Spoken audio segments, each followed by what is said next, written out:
If it makes us sneeze, it will make them scratch. Allergy-prone animals and humans have a rough time in Florida, but as we're about to find out from our K-9 College expert, pet expert, Dr. Dixie Brown, there are things that you can do to give your family pets allergy relief. So great to have you on the show. Welcome. Thank you. And I have to introduce, this is actually my little beauty. He's gonna kind of be our little protege today. This is Cream, and he has had problems with allergies in the past, and thankfully they've kind of cleared up a little bit. But what is it with allergies and our pets in Florida and, you know, even with us?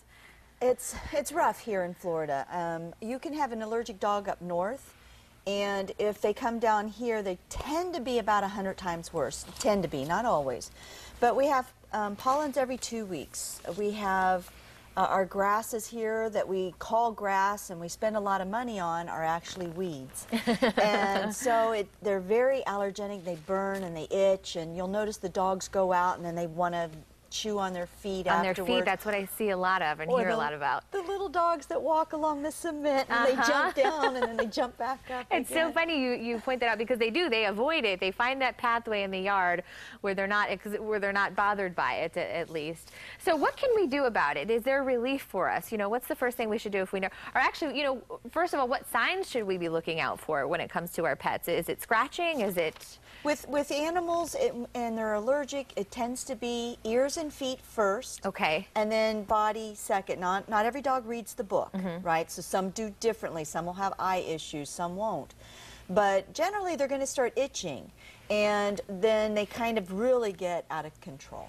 So as far as the allergies go, if it's not something that is treated right away, what can happen to their paws and what can happen to their skin if it goes untreated? As many Floridians and Cape Coral people here have noted, they'll start losing hair, start getting scabs, start getting secondary infections, because when your skin is not intact and that barrier level is broken, bacteria and yeast like to colonize, and then they get that secondary infection. And there's the frustration. They come to the veterinarian and they get an antibiotic and something to clean that up, and then it goes away, and 2 weeks later, it's back. So you have to address the underlying cause, and the underlying cause is probably an allergy.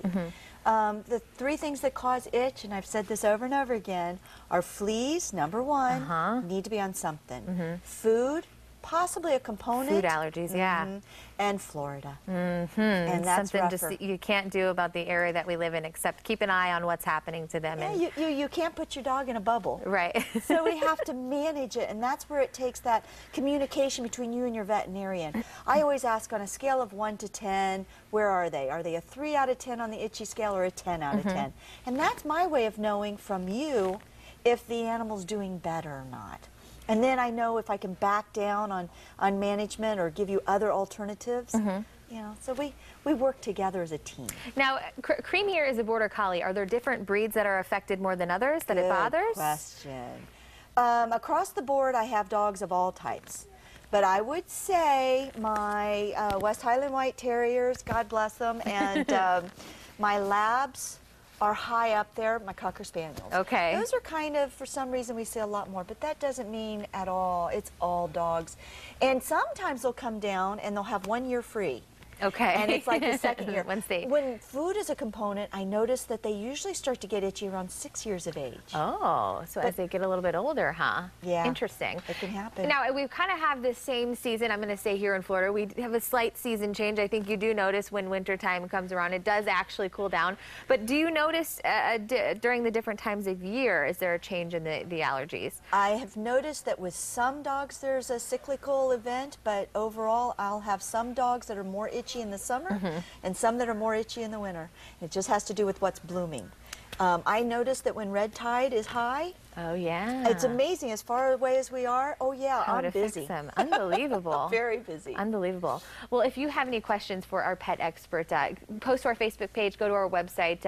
If you want to enroll in K-9 College, we've got you taken care of. Dr. Brown, so great to have you back. Thank you so much. And again, if you're noticing any of these problems with your pet, check out our pet segments by logging on to fox4morningblend.com. Up next, the team that cares about your pain, how prolotherapy and stem cell therapy may be the answer you have been waiting for.